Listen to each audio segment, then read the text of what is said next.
We have with us distinguished presence of Senior Public Prosecutor Vijay Malankar, sir. Sir, please grace the stage so that we may kindly felicitate you. We will be felicitating our Senior PP, Vijay Malankar, sir. I request Advocate Deepak Jaiswal, sir, and Advocate Manisha Devkule, ma'am, to kindly do the honors. Dear participants, please give a huge round of applause.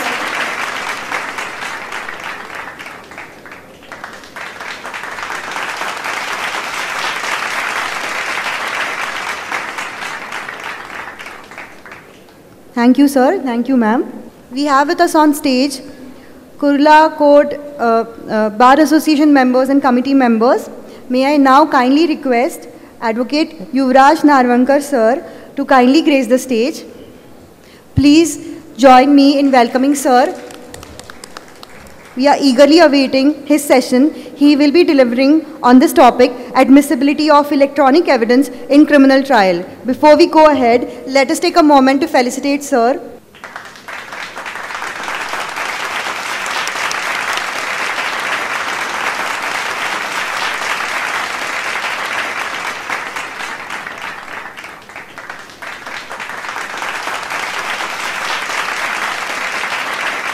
We have with us a great legal luminary. Sir is a distinguished legal professional with over a decade of experience practicing in the Bombay High Court, NCLT, in domestic and international arbitrations.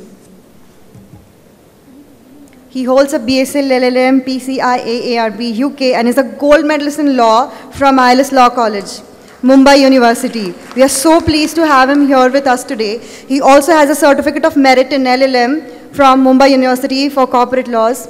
Sir began his law practice with Mr. Rafiq Dada, former ASG and senior counsel. He is recognized as the youngest lawyer to be awarded a fellowship at the prestigious Chartered Institute of Arbitration, London. Forbes India magazine featured him in their 2020 list of top independent practitioners. He authored recently a book titled Electronic Evidence in the Courtroom, a lawyer's manual by LexisNexis, which quickly became a bestseller. So he's not only a practitioner, but he's also an author. In 2019, he was impaneled as an arbitrator by SIAC. He has 26 reported judgments in civil, company and criminal law. He was honored with Tarun Tejankit by Lok Satta, Indian Express Group in 2019, with Shravastra Bhushan in 2017. Currently, he serves as the Standing Counsel Senior Group 1 for Indian Government, Mint, SPMCIL, Delhi, India Security Press, and Shivaji University, Kolhapur. He has also served as a former advisor to the Navi Mumbai Cyber Cell. Narvankar sir is a prolific writer of articles for newspapers and legal journals and has delivered several lectures to various bar associations, police headquarters, and organizations like Rotary. We are extremely privileged and honored to have sir with us here today. Sir, we kindly request you to kindly share your thoughts on this topic. We are eagerly awaiting for your session, sir. Thank you so much. Thanks, sir. Please pardon me. There is a felicitation that has to take place. We will be delighted to felicitate our members present on stage here. We will be felicitating members of Kurla Court Bar Association. May I request Advocate Manisha Devkule ma'am and Advocate Deepak Jaiswal sir to kindly do the honors.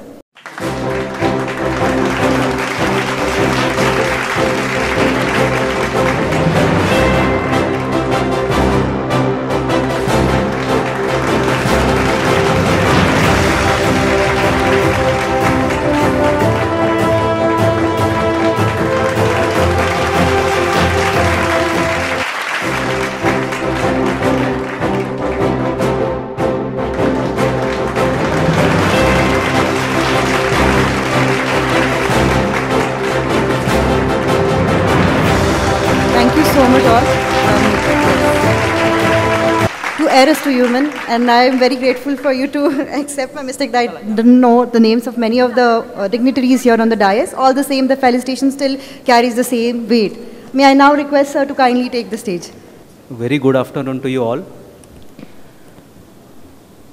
the dignitaries on the dais, off the dais, ladies and gentlemen, my friends. जेवण छान होतं असं मला general feedback मिळाला आहे. अनभुले सरांशी माझी नेहमी तक्रार असते की जेवणानंतरचं सेशन ते मला देतात. आता जेवणाची गंमत अशी आहे की जेवण खराब झालं तर ऑर्गनायझर्सना प्रॉब्लेम येतो आणि जर चांगलं झालं तर जेवणानंतरचा जो सेशन असतो ना त्याला प्रॉब्लेम येतो. आणि generally I find myself in this situation where I have to entertain you for next 45 minutes. The reason I say I have to entertain you and not really to teach you or educate you is this. आपण सगळे सीझन्ड practitioners आहोत. एक गोष्ट आपण सगळे मान्य करूया. It's not that I don't know भारतीय साक्ष अधिनियम, it's not that I don't know Indian evidence act. The point is की रोजच्या आयुष्यामध्ये काही गोष्टी आहेत ज्या मला क्लॅरिटी कमी पडते. I need some clarity on the aspects of electronic evidence. And it is only on those aspects that I really intend to talk to you. अगदी म्हणजे let me tell you, just few days back, an issue came up. A person before he died sent an email to his sister, which was in the nature of a dying declaration.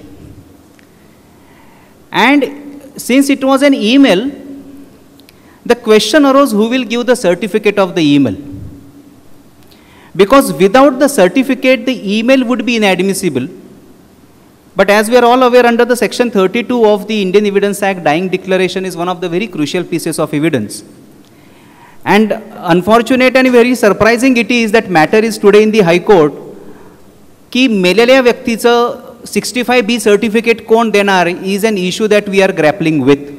And if you don't get that, how am I going to overcome the burden? How am I going to overcome the threshold of section 65B? तर अशा अनेकशा गोष्टी आहेत ज्या आपल्याला दैनंदिन आयुष्यामध्ये जाणवणार आहेत येणाऱ्या काळामध्ये, particularly with the advent of Bharatiya Sakshya Adhiniyam. And today my attempt is going to just talk to you on these few intricacies. दुसरी गोष्ट मी आत्ताच सांगेन, पुढची 40 ते 45 मिनटं हे प्रिझ्यूम करून मी चालेन की माझ्यासमोर जे बसलेले आहेत ते माझे ज्युनियर फ्रेंड्स आहेत आणि मी त्यांच्याशी बोलतोय. So there might be some very basic things I might say. My senior colleagues would excuse me for that. तर सुरुवात करूया. इंडियन एव्हिडन्स ॲक्टमध्ये साधारणतः 11 चॅप्टर्स होते. म्हणजे आपला जो सुरुवातीचा इंडियन एव्हिडन्स ॲक्ट आहे त्यामध्ये 11 चॅप्टर्स आहेत आणि नवीन भारतीय साक्ष अधिनियममध्ये आहेत 12 चॅप्टर्स. पहिला चॅप्टर आहे तो प्रिलिमिनरीचा आहे, ज्यामध्ये डेफिनेशन्स आहेत, काही कॉन्सेप्ट्स आहेत. दुसरा चॅप्टर आहे रिलेव्हन्सीचा, की रिलेव्हंट म्हणजे काय, हा दुसरा आहे. तिसरा म्हणजे ज्युडिशियल नोटीसचा चॅप्टर आहे, की कोणत्या गोष्टींची कोर्टानं स्वतःहून दखल घेतली पाहिजे. That's the chapter of judicial notice. That's the facts which did not be proved. That's chapter 3. Chapter 4 जो आहे तो मला ओरल इव्हिडन्स म्हणजे काय सांगतो, ज्याला आपण मौखिक पुरावा असं मराठीमध्ये म्हणतो. So it tells me what's oral evidence. Chapter 5 tells me what's a documentary evidence, and today we are going to talk on this chapter, but let me just quickly recap की Indian Evidence Act दिसायचा कसा आणि तो आता दिसतो कसा. So this chapter 5 is what tells me what's a documentary evidence. Chapter 6 you are all aware of an exclusion of the oral evidence by the documentary evidence. तो आपला पूर्वी section 91 पासून चालू व्हायचा. Chapter 7 was a burden of proof. 101, 102 पासून जो चालू व्हायचा that was burden of proof. Chapter 8 was the estoppel. Chapter 9 was witnesses. Chapter 10 was examination of witnesses. And Chapter 11 was improperly admitted evidence. And what's the fate of improperly admitted evidence? तर गमतीचा भाग असा की नवीन भारतीय साक्ष अधिनियममध्ये यातला एकही chapter वगळलेला नाही, यातला एकही चॅप्टर ॲड केलेला नाही, फक्त काही बदल केलेत. आणि यातले 90% बदल, it's very surprising to know, 90% बदल हे इलेक्ट्रॉनिक एव्हिडन्सबद्दल झालेत. 90% of the changes in the Bharatiya Sakshya Adhiniyam are centred around electronic evidence. And therefore this topic may require some little more focus and little more attention by us. First again for my junior friends, मागाशी नाईक साहेबांना तुम्ही ऐकलं असेल, we should be very clear on what is the status of an electronic evidence, what is an admissibility, what is a relevancy, what is a probative value. मी Indian evidence ॲक्टकडं I have always seen as a water filter. Some of you who might have heard me know about this concept, let me repeat it for you. Indian Evidence Act is a water filter which has got principally three filters. The first filter is called filter of a relevancy. या फिल्टरचा जो सगळ्यात वरचा filter आहे, that's a filter of relevancy. The second filter you have is a filter of an admissibility, and I am going to explain all these concepts to you in a simplest manner possible just for you to understand. Let's first hear it. First is a filter of relevancy, second is a filter of admissibility, third is a filter of mode and manner of a proof, and fourth is what remains is called a probative value. आता मी तुम्हाला चारही गोष्टी उदाहरणानं सांगतो. What is this four filter structure? First I said irrelevancy. Relevancy म्हणजे माझ्या दाव्याला ही गोष्ट किती relevant आहे, whether this fact is relevant to my case or not. That's relevancy, as simple as that. Chapter 2 of the Indian Evidence Act. Admissibility chapter, admissibility is not a separate chapter, that you will find in chapter number 3 and 4. Now there can be an evidence which passes through the first filter but does not pass through the second filter. For example, समजा अनबुले साहेब माझे वकील आहेत, मी त्यांचा client आहे, आमच्या दोघांमध्ये समजा दुसऱ्या दिवशीच्या केसबद्दल एखादं बोलणं झालं. On the next day the cross examination lawyer might ask me, what did you talk with your lawyer? You are all aware of Arvind Datar साहेबांना समन्स आलं ईडीचं, and that thing you must have been aware of, where the lawyer was asked what is the opinion you gave to your client. Is it relevant? It is bound to be relevant. It is about the case, correct? So the first chapter is through.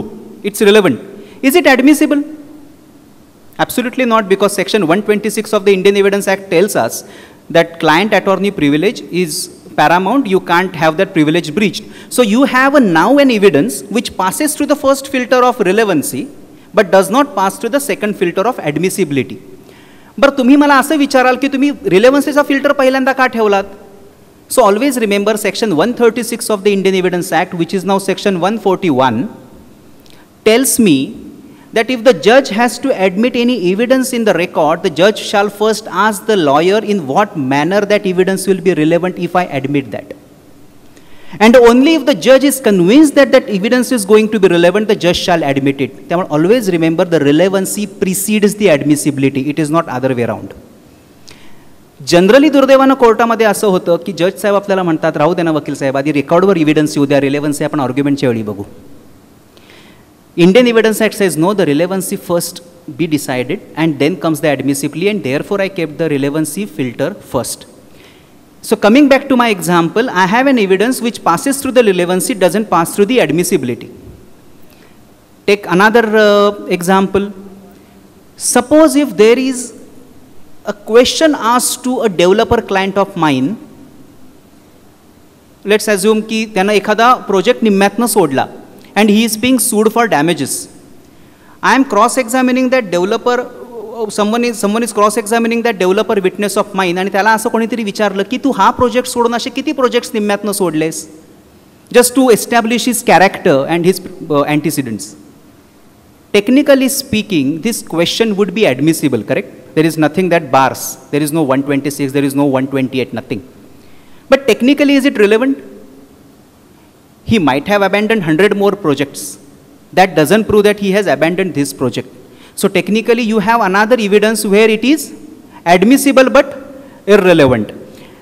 And suppose if there is an evidence that passes through the filter of relevancy and admissibility, third is the most important filter, ज्याच्यावर आज आपण बोलणार आहोत, mode and manner of proof.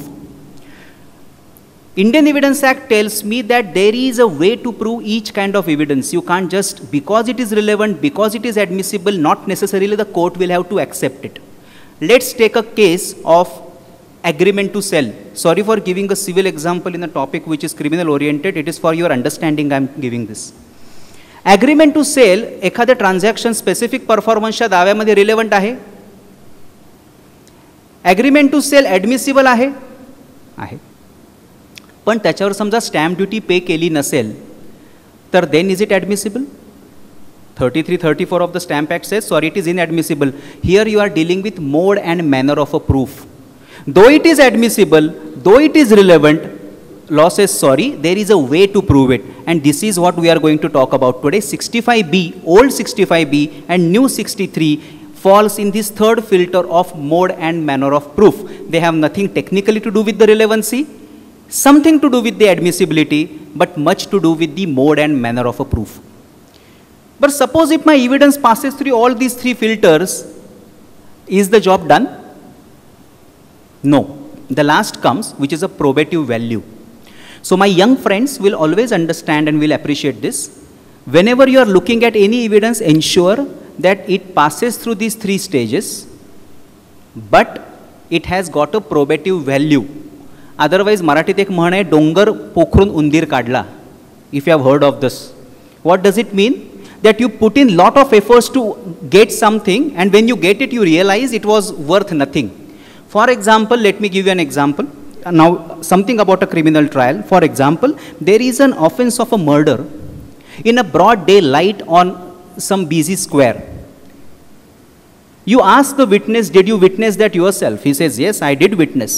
It was in broad daylight, just 5 feet away from me. Imagine that incidence is the same, murderer is the same, victim is the same, but time of the day is different. It's not broad daylight. It's some late in the evening when there are no street lights. एक संध्याकाळची वेळ आहे, संध्याकाळी 8-9:30 गावातला कुठला तरी निर्जन रस्ता आहे, where there are no street lights. Now tell me one thing, relevancy is there, admissibility is there, mode and manner of proof is there, पण अशा विटनेसची प्रोबेटिव्ह व्हॅल्यू किती? ज्या व्यक्तीला ब्रॉड डे लाईटमध्ये जे दिसू शकतं तीच त्याची विजिबिलिटी रात्री अशा रस्त्यावर असेल का ज्या रस्त्यावर स्ट्रीट लाईट्स नाही आहेत? So technically this is what is called a probative value of an evidence, that how far it will help you to arrive at a conclusion, that is called as a probative value of the evidence. And if my evidence is ticking all these 4 squares, it is relevant, it is admissible, it is manner and mode is perfect, and the probative value is high, then my evidence will make a mark in the trial and it will do its job. So this was a basic thing you must understand when you are looking at an electronic evidence in a criminal trial. Now coming to the Bharatiya Sakshi Adhiniyam. In the Bharatiya Sakshi Adhiniyam, the first major change that took place is section 1 of the Bharatiya Sakshi Adhiniyam. Indian Evidence Act was applicable to, if you have a look at it, it will say it was applicable to the entire India, including state of Jammu and Kashmir. Bharatiya Sakshi Adhiniyam does not use the word India. India हा शब्द त्यातनं काढला आहे. The reason being, as you are all aware, cyber crimes, they know no boundary. हे कुठेही घडू शकतं. Not necessarily the victim has to be in India. He can be anywhere. The preparator of a crime can be anywhere. त्यामुळं India हा शब्द भारतीय साक्ष अधिनियममधनं काढला आहे. So always remember this. That's a very major basic change in section 1. The second change you will see is section 2, subsection D of Bharatiya Sakshi Adhiniyam. What is the definition of a document? A document means anything inscribed on any substance by any means is a document. It's a very simple definition जी 1872 मध्ये आपल्याला James स्टीफनने दिली. Anything inscribed on any substance by any means is a document.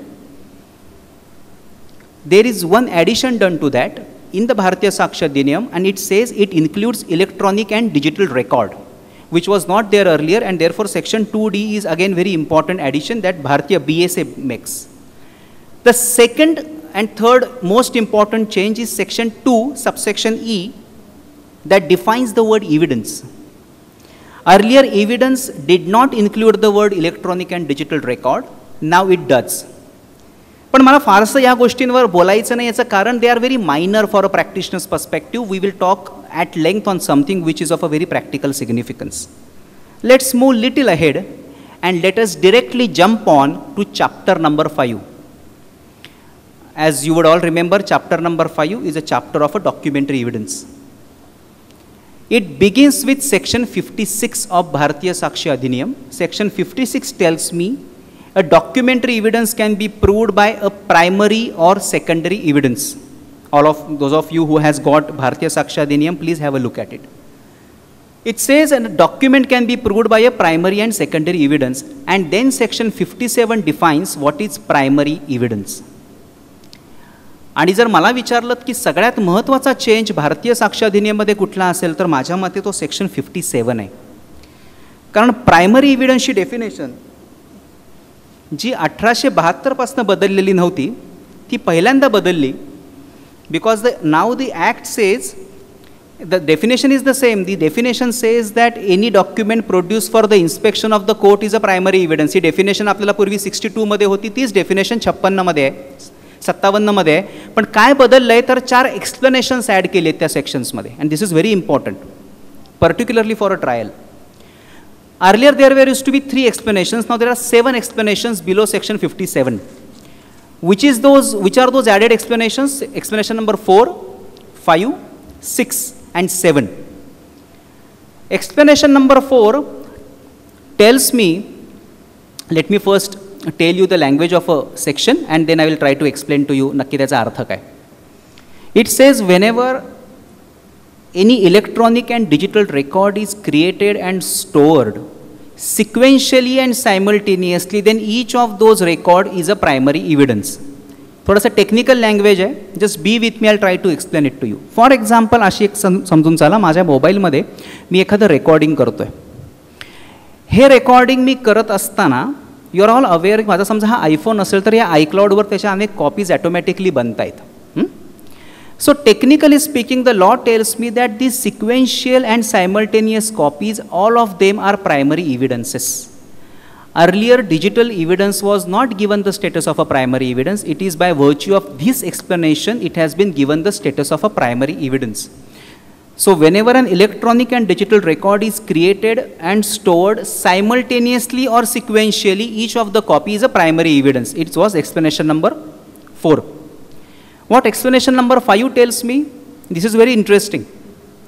It says whenever an electronic and digital record is produced from the proper custody, it is a primary evidence. म्हणजे काय तर माझा mobile जर माझ्या कस्टडीतनं समजा हस्तगत केला गेला तर that is a primary evidence.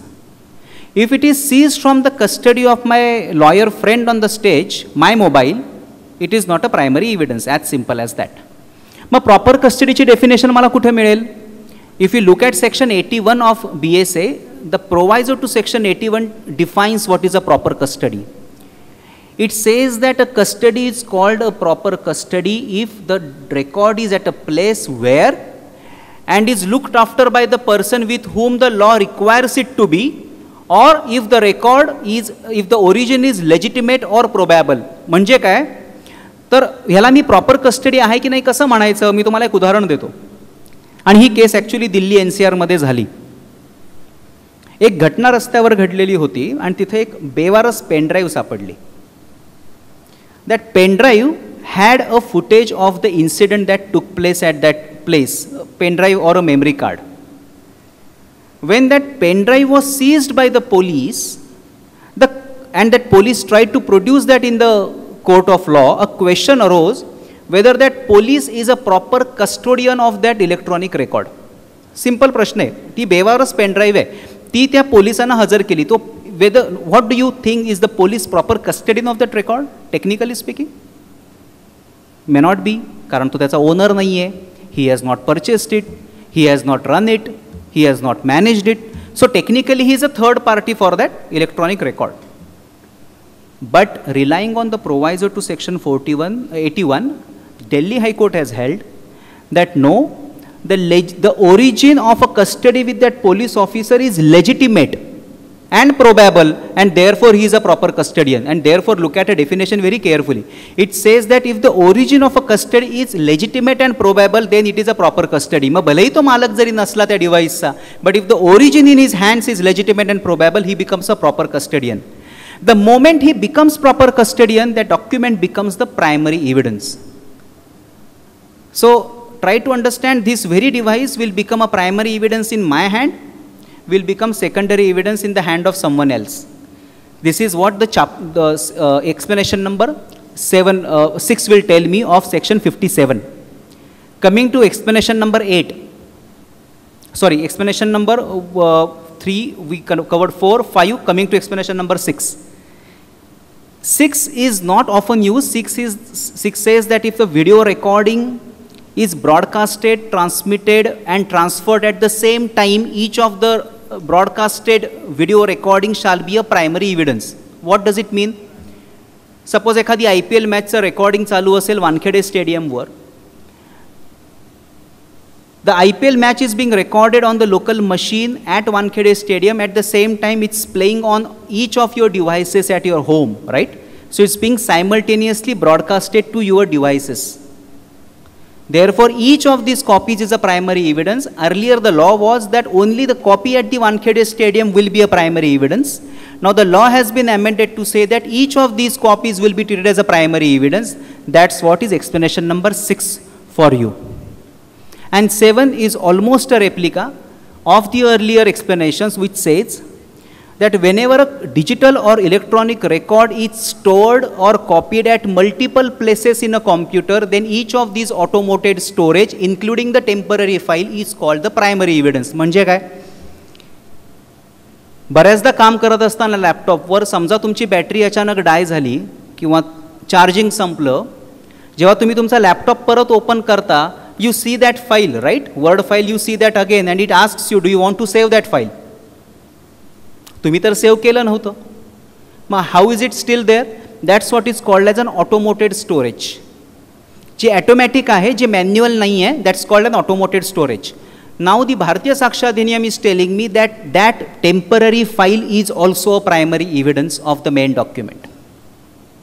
So, and you probably may wonder what's the logic of calling it a primary evidence, where do we produce it in the evidence. पण IPR litigation मध्ये या टेम्पररी फाईल्स खूप matter करतात. उदाहरण तुम्हाला अगदीच द्यायचं झालं, सपोज मी माझ्या ऑफिसमध्ये बसून हॅरी पॉटरचं एक व्हर्जन तयार करतोय, त्या पुस्तकाचं कॉपीराईट इन्फ्रिंजमेंट चालू आहे माझ्या ऑफिसमध्ये आणि तेवढ्यात पोलिसांनी रेड टाकली. मी गडबडीत माझा लॅपटॉप बंद केला, सेव्ह तर केलेलं नव्हतं डॉक्युमेंट. ज्यावेळी मी ते ओपन करेन आणि जर टेम्पररी फाईल जर पोलिसांनी सायबर इन्व्हेस्टिगेटर्सनी जर सीज केली, that temporary file today has a status of a primary evidence. त्यामुळे IPR लिटिगेशनमध्ये हे खूप मॅटर करतं. For our day to day litigation this may not matter a lot, but you should remember this. So that's what was section 57 for me, which has been completely changed. Section 58 tells me what is a secondary evidence. Let us not really bother about it. That's not the topic of the day. 59 tells me in what circumstances primary has to be given. 60 tells me that which are those circumstances in which secondary can be given. Let us come to 61. 61 is very important. 61 tells me that nothing in this adhiniyam shall apply to deny an admissibility or of electronic or digital record just because it is electronic and digital record.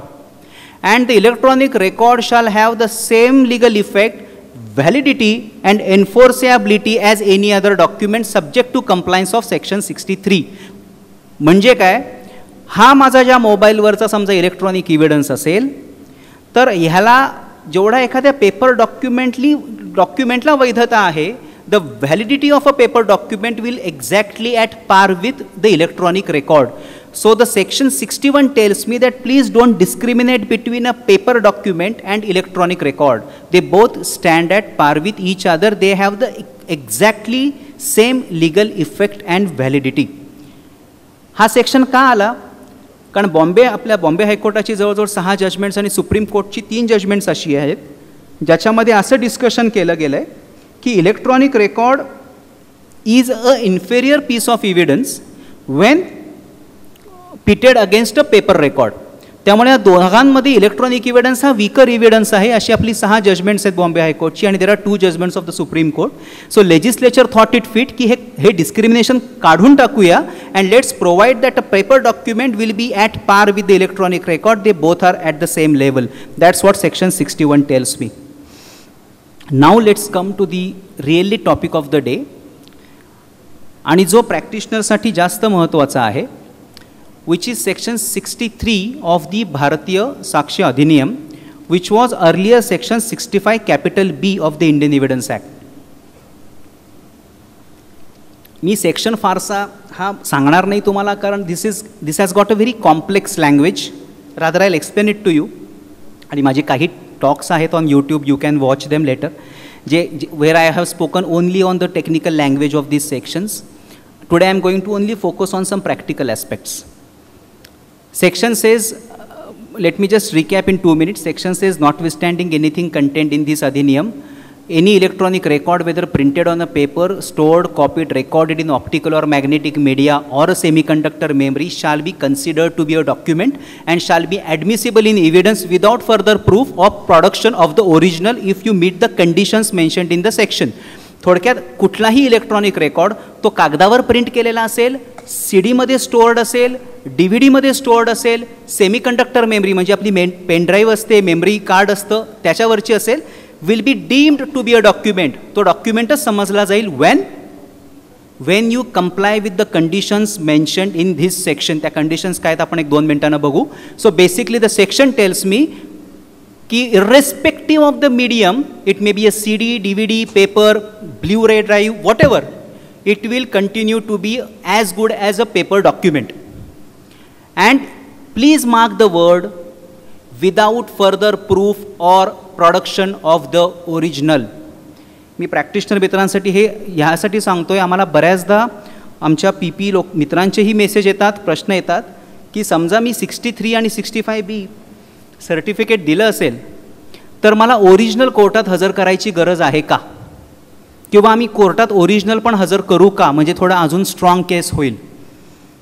My friends, this section itself tales me that if I comply with the formalities of the section, it is admissible without further proof and the production of the original. So the moment I give the certificate, that's the end of the story. You giving the original is not contemplated by the legislature at all. Neither I won't say it is not permissible, you can always volunteer, but that will not make even a tinge of a difference to your case. So this is just, please mark this word, without further proof or production of the original. मग ह्या conditions कोणत्या, ज्या मी तुम्हाला म्हटलं, subject to this conditions it shall be admissible. तर I use to talk about those conditions in my earlier lecture. In this I would not, because of some reason I will tell you in a while. Those conditions you will find in section 63 subsection 2, that computer must be operated properly, it must be printed in a regular course of business, it must be used in a regular. Really you don't need to bother about it any longer, कारण भारतीय साक्ष अधिनियमच्या शेवटी एक certificate तुम्हाला दिसेल, जे certificate 2 पार्ट्समध्ये, part A आणि part B. या सर्टिफिकेटचं cut copy paste करणंच आता आपल्याला अपेक्षित आहे, to be very frank. You don't need to apply your mind to these technical conditions, whether the computer was operating properly, whether it was handled properly, whether it was in continuous use. Sorry, you can just cut, copy, paste the certificate which is at the end of the Bharatiya Saksha Adhiniyam.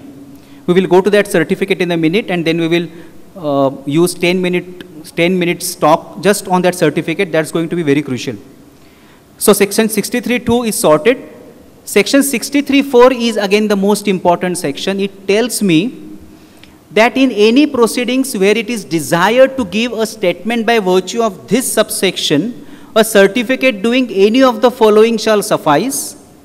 म्हणजे बघा, मला एखाद्या केसमध्ये electronic evidence जर द्यायचा असेल, that may be email, that may be WhatsApp, that may be Facebook, that may be CDR, that may be transcript.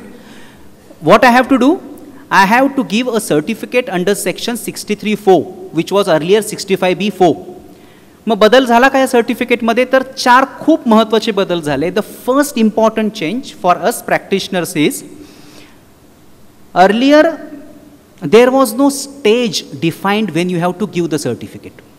नक्की मी कधी सर्टिफिकेट द्यायचं याच्याबद्दल क्लॅरिटी नव्हती, ॲक्टमध्ये नव्हती. नाव देर इज अ क्लॅरिटी, कधी द्यायचं मी सांगतो, दॅट सेक्शन टेल्स मी. दुसरा बदल काय झाला? फॉर्मॅट आला. पूर्वी जेवढे व्यक्ती तितक्या प्रवृत्तीसारखं जेवढे व्यक्ती तेवढी सर्टिफिकेट्स असायची आपल्याकडं, आता there is a standard format which is very important. तिसरा बदल काय झाला? तिसरा बदल असा झाला, त्याच्यामध्ये एक्सपर्ट नावाची एक संज्ञा ॲड झाली. आता हे काय एक्सपर्ट आहे हेही आपण बघू. आणि चौथा आणि सगळ्यात महत्त्वाचा बदल, हॅश व्हॅल्यू नावाची एक कॉन्सेप्ट त्याच्यामध्ये ॲड झाली, हेही आपण बघू. So 63(4) tells me that a certificate has to be given which is to be signed by the person responsible for the affairs of that device and shall be signed by the expert at each stage of evidence. For example, let me explain it to you. समजा मी आज एखादा पुरावा म्हणून email हजर करतोय किंवा एखादा WhatsApp chat हजर करतोय, Section 63(4) tells me the certificate has to be given along with the electronic evidence at each instance when it is being submitted for admission.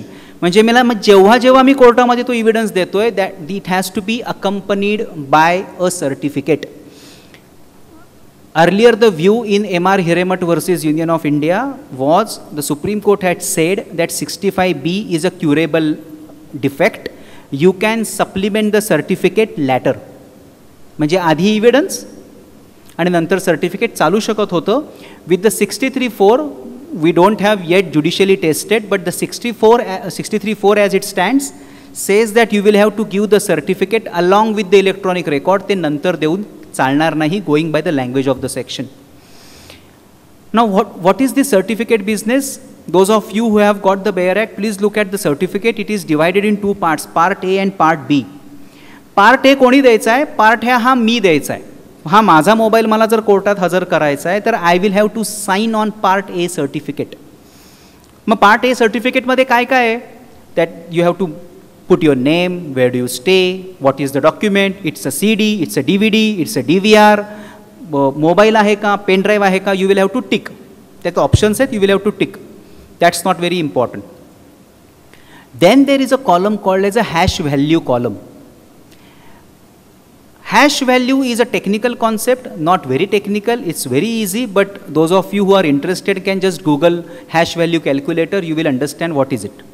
Hash value म्हणजे थोडक्यात काय की समजा आता माझं पुस्तक आहे 2000 पानांचं, समजा माझं पुस्तक आहे, ते मला दिल्लीला पाठवायचं आहे आणि मला हे इन्श्युअर करायचं की मी जे पुस्तक मुंबईहून पाठवते दिल्लीत ते तसंच पोचलं पाहिजे without even a change of a single comma. तो my colleague in Delhi will have to actually sit with the magnifying glass आणि बघायला पाहिजे की याच्यात कुठं बदल नाही ना. Correct? That's how he will have to ensure the authenticity. What does a hash value do? Hash value काय करतं तर या 2000 पानांचा एक सेट तयार करतं शब्दांचा, 16 डिजिटचा एक शब्दांचा समूह तयार करतो. That's a signature of that document, त्या पुस्तकाची ती सही. हा हॅश व्हॅल्यू मी जी काढली नाही या पुस्तकाची ती मला फक्त जपून ठेवायची आणि दिल्लीला ते पुस्तक पाठवायचं आहे. दिल्लीला माझ्या मित्राला ते मिळाल्यानंतर त्यानं परत हॅश व्हॅल्यू कॅल्क्युलेट करायची आणि एवढंच बघायचे की ते जे 16 शब्द आहेत ते 16 शब्द परत डिराईव्ह होत आहेत का. जर त्यामध्ये एका कॉमाचा जरी बदल असेल तर माझी हॅश व्हॅल्यू पूर्णपणे बदलते. So that is a simple concept of a hash value. It is nothing but a signature of a document and it's very easy. You can just do hash calculator. There are free apps called as a hash calc. त्या many of them you can use any of them. Generally criminal ट्रायलमध्ये मी advise करतो माझ्या कलिग्सना who generally appear for the accused, don't use online hash value calculators. There have been 2 recent instances where a very sensitive case in a POCSO where the things were leaked online. तर जे online hash value calculators असतात ते generally त्या इमेजची copy किंवा डेटाची copy करून ठेवतात without you knowing it. So generally use hash value calculators which are offline and which do not require internet connection. असेल तरी इंटरनेट कनेक्शन बंद करून जर तुम्ही हॅश व्हॅल्यू कॅल्क्युलेटर वापरलं तर that is always advisable, particularly for my criminal lawyers. तर ही hash value तुम्हाला कॅल्क्युलेट करायची. यामध्ये 2-3 प्रकार आहेत. SHA-1 म्हणून एक आहे, MD5 म्हणून आहे. तुम्हाला ते सर्टिफिकेटमध्ये बघितल्यावर कळेल. You don't need to bother. कुठलंही तुम्हाला फ्री ॲप ही सगळ्या प्रकारचे hash value without you asking देतच. It will give you SHA-1, it will give you MD5, it will give you SHA-256. What is it? It's a technical topic, but थोडक्यात काय तर MD5 हा थोडा जुना प्रकारचा हॅश अल्गोरिदम आहे ज्याच्यामध्ये तुम्हाला 16 बिटची व्हॅल्यू मिळते. मी मगाशी म्हटलं ना 16 शब्द, ती 16 बिट्सची मिळते. SHA-256 ही जी कॉन्सेप्ट आहे त्याच्यामध्ये तुम्हाला 32 बिट्सची हॅश व्हॅल्यू मिळते, which is stronger and which is more modern algorithm. तर जनरली MD5, SHA-256 हे वापरले जातात आणि तुम्हाला कुठल्याही फ्री सॉफ्टवेअरमध्ये हेच मिळतील. So that's not a rocket science. You can do it at home today just to understand how it is to be done. Hash value calculate केल्यानंतर त्या सर्टिफिकेटमध्ये ती मेन्शन करा, पार्ट एच्या सर्टिफिकेटमध्ये. हे झाल्यानंतर you will have to sign as operator of the device. But that's not the end of the game. लेजिस्लेचरनं घातलेला सगळ्यात मोठा घोळ भारतीय साक्ष अधिनियममध्ये कुठला असं जर मला कोणी विचारलं तर I will point out to this certificate. कारण पार्ट ए पर्यंत गोष्टी ठीक होत्या, कारण तो डिव्हाइस माझा आहे, मोबाईल माझा आहे, कॉम्प्युटर माझा आहे, मी देऊ शकतो. Part B of the certificate is to be given by the expert of the computer. आता हा एक्सपर्ट कुठनं शोधायचा? बरं, मीच पार्ट बी दिला तर चालेल का, असाही एक प्रश्न विचारला जातो. मी एक्सपर्ट आहे, मीच केलं आहे सगळं. Now there is an SOP of the home department which says no, you can't give part B certificate, it has to be given by the some independent expert. बरं, या एक्सपर्टनं काय सर्टिफिकेट द्यायचं आहे? It is not a different certificate, it is a same certificate as part A, nothing different, same hash value, same identification of the record, everything is the same. फक्त तुम्ही जी hash value calculate केलेली आहे ती बरोबर आहे का बघण्यासाठी किंवा तिला कोरॉबरेट करण्यासाठी part B has been contemplated. Now this expert, if you ask me on a practical note, you can get hold of any of your friend who is expert in these kind of or maybe even a person who has done basic computers or even a BSc computer will do according to me. कारण एक्सपर्टची definition कुठंच नाही आहे accept in section 39 of the भारतीय साक्ष्य अधिनियम. What does section 39 tells me? 39 tells me that if the court has to form an opinion on any subject including the computer, then evidence of any person specially skilled in that subject shall be called an expert. म्हणजे त्या विषयातली कोणतीही माहिती असलेली व्यक्ती, कोणत्याही वेगळ्या पद्धतीची माहिती असलेली व्यक्ती ही कायद्याच्या दृष्टीने एक्सपर्टच आहे. सो 39(1) tells me it does not give me any degree, it does not require any special qualification, any person having any skill is called an expert under section 39(1). So 39(1)चं certificate किंवा पार्ट बीचं सर्टिफिकेट तुम्हाला अशा व्यक्तीकडनं घ्यायचं आहे ज्याला त्या कॉम्प्युटरबद्दल थोडंसं माहिती असेल. पोलिसांबद्दल, माझ्या PP फ्रेंड्सबद्दल बोलायचं झालं तर आता मी नवी मुंबई पोलिसांच्याबद्दल सांगू शकतो.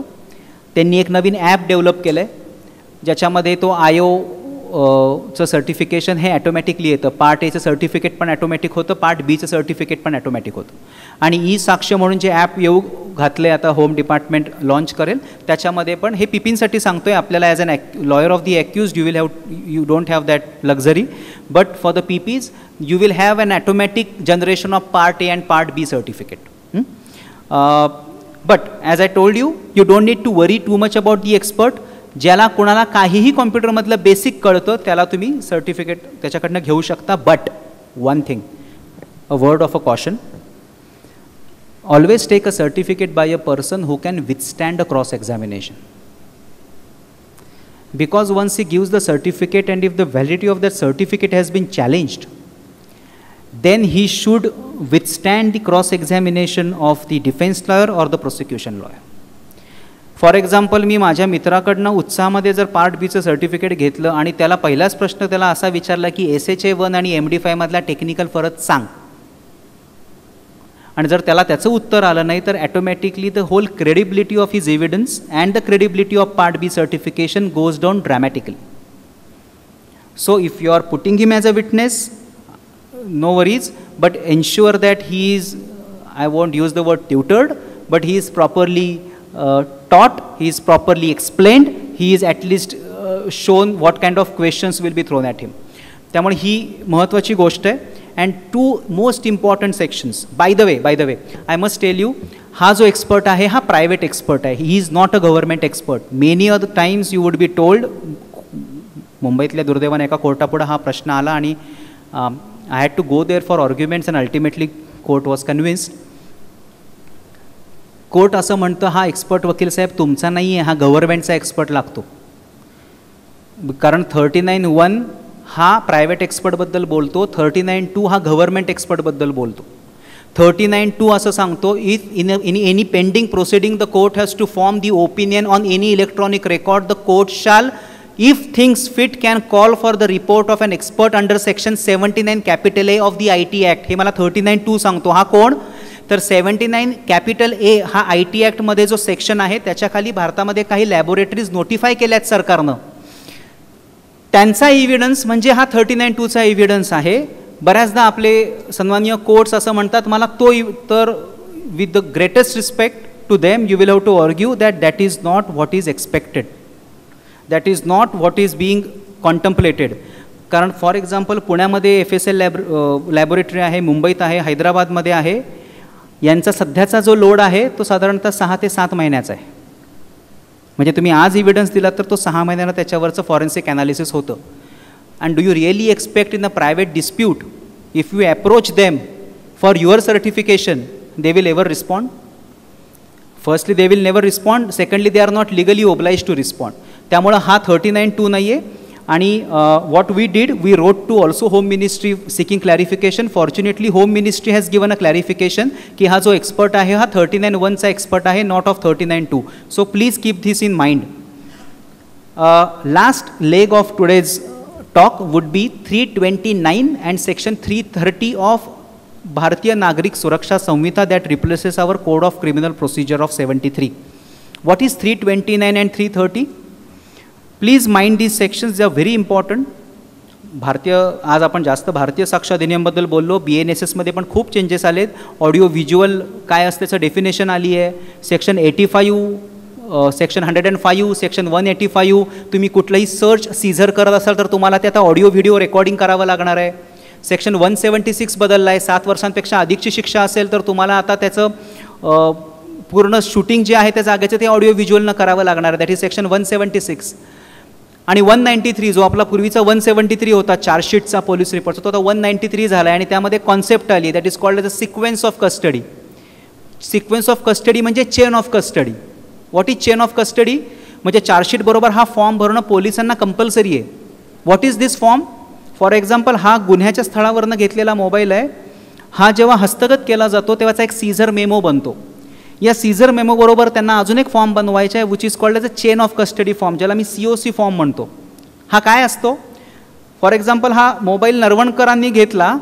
हा मोबाईल मी डॉक्टर वारुंजेकर सरांना दिला, वारुंजेकर सरांनी अनबुले सरांना दिला. थोडक्यात आमच्या पोलीस ऑफिसर्समध्ये ह्या डिव्हाइसनं इट चेंज दी हँड्स. तर प्रत्येक वेळी मी सरांना देताना, सरांनी सरांना देताना ह्याचा एक फॉर्म भरला गेला पाहिजे की हा कुठल्या वेळी दिला गेला, काय कारणासाठी दिला गेला, त्या व्यक्तीच्या ताब्यामध्ये तो किती वेळ होता. That has to be filled up in a chain of custody form. It was not there in section 173. It has now been added to section 193 which is the pari materia section of BNSS. So please remember this chain of custody is going to be very, very important. So coming back to 329 and 330, 329 tells me that any report purported to be a report of a government or a scientific expert on anything that is submitted to him for examination and analysis shall be admissible in any trial. म्हणजे काय? कुठल्याही government scientific एक्सपर्टचा report हा कोर्टामध्ये directly ॲडमिसिबल आहे. पण हे कुठले experts आहेत? Which are notified under section 329(4). म्हणजे let me make it simple for you. Government is going to now notify certain laboratories for the purposes of the cyber certification under section 63. Very soon you will find these notifications being issued by the Home Department. यांचे certificates हे directly admissible असणार आहेत कोर्टामध्ये by virtue of section 329. As a lawyer you must be very alert because section 330 is actually it stares at you. कारण section 330 मध्ये बदल असा झाला आहे that any expert's report shall be admissible if it is not denied within 30 days. त्यामुळे जर तुम्हाला त्याची ऑथेंटिसिटी चॅलेंज करायची असेल तर you will have to actually disputes it genuineness within 30 days, otherwise it shall be deemed to be the genuine one. आणि section 330 further tells me that if the court thinks fit, the court shall call the expert, otherwise the expert need not be summoned. त्यामुळं एक्सपर्टला जर तुमची अशी अपेक्षा असेल की तो असा रिपोर्ट आलाय पोलिसांचा मग तो एक्सपर्ट येईल इव्हिडन्स लिस्ट ऑफ विटनेसेसमध्ये, no. Section 330 exempts such expert from attending the court. So if you see any such certificate being produced in the court of law by the prosecution which is under 329, and if you have the doubts about the authenticity of the electronic evidence, ensure that you raise it then and there, and in any event not beyond 30 days. If you are late, it shall be presumed to be admitted, it shall be presumed to be genuine.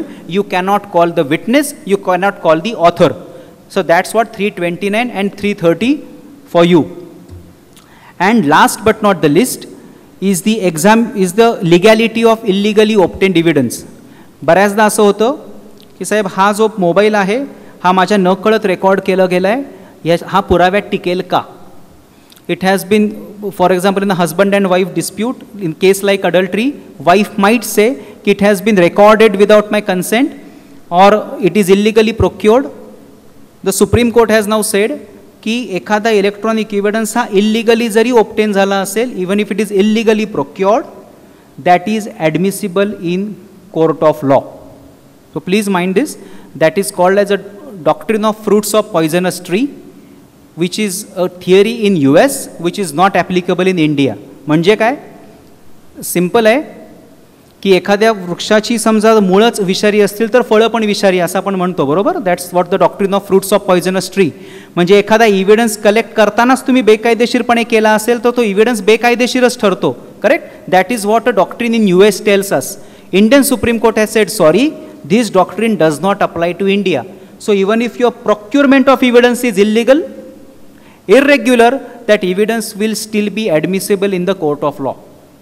So generally do not argue these points that it is obtained illegally. Rather you file your written objections to the admissibility of the electronic record and try to dispute the genuineness. If you don't do that, section 330 will hit you very hard. So with this, thank you so much. I will not take much of your time. There are other speakers who have come. Thank you so much. Indeed, sir has simplified this intricate topic in a very lucid manner, and I think this would really be an intellectual stimulus for all of us present over here.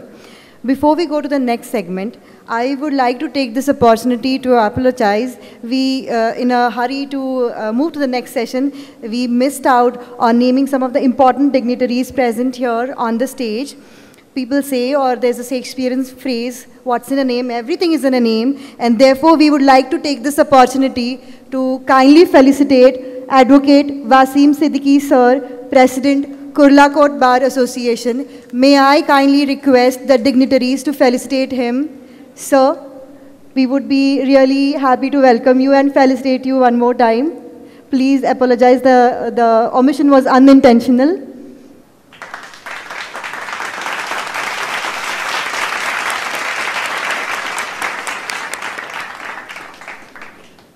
There are also members of Kurla Court Bar Association present here. Let's take a minute to also acknowledge their presence here. We have Advocate Tabriz Jabali sir.